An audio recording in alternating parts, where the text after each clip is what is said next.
नमस्कार दोस्तों, पर्दाफाश भोजपुरिया में आप लोग को स्वागत है। तो दोस्तों, पवन सिंह का बहुत ही बवाल गाना अभी आया हुआ है जो बिल्कुल हिंदी सॉन्ग है और इसको बहुत ही बड़े पैमाने पर इस गाने को शूटिंग किया गया है और गाना जो है ना बहुत ही जबरदस्त और बहुत ही धांसू है।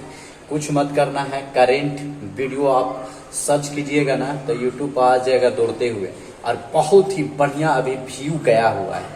तो दोस्तों, इस गाने को गाए हैं पवन सिंह और पायल दो और म्यूजिक भी दिए हैं पायल दो। और जानते हैं इसमें रैप भी है।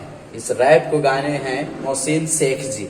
बहुत ही अच्छे तरह से इसको रैप गाए हैं और बहुत ही धमाल वीडियो है। और इस वीडियो को आप लोग देखिए और जितना हो सके उतना शेयर कीजिएगा क्योंकि बहुत ही जबरदस्त एकदम टक्कर दिया हुआ है। इतना अच्छा टक्कर दिया हुआ है कि कहने लायक नहीं। अभी पवन सिंह का जीवन का सबसे बड़ा हाई फाइव ये वीडियो बनाया गया है जो अभी पवन सिंह जब लॉकडाउन इस समय हुआ था तो उस समय हम भी मिलने गए थे पवन सिंह से और उस समय भी हमारी उनसे बातचीत हुई थी और उसी समय बोल रहे थे कि बहुत ही हाई पावर का दम वीडियो आने वाला है, धमाल मचा देगा।